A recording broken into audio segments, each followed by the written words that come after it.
Micro lessons from my life. Lesson number 5. That noise, by the way, is the fan. I'm in McDonald's. Okay, I'm really going to go for this one, so be prepared. Don't believe everything you hear.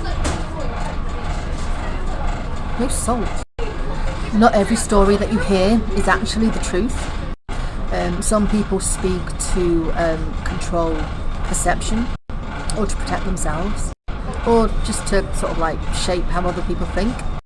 But the one who stays quiet acts with integrity and like carries themselves with grace. And this one usually has the full, real story. I would always say, like, pay attention to actions and not just words, and that silence often speaks louder than noise. After all, silence is golden.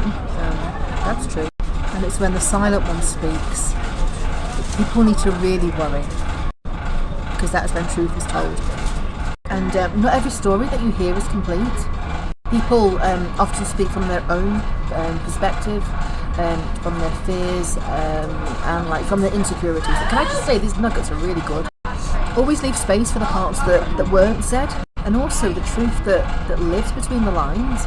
Before you judge a situation, just remember that you're only hearing it from one angle, and what people say about others often reveals more about themselves. Maybe they're like their worries, or their pride, or their past, or stuff like that. Not every story is whole, especially the ones that are told alone. And I think people actually forget this.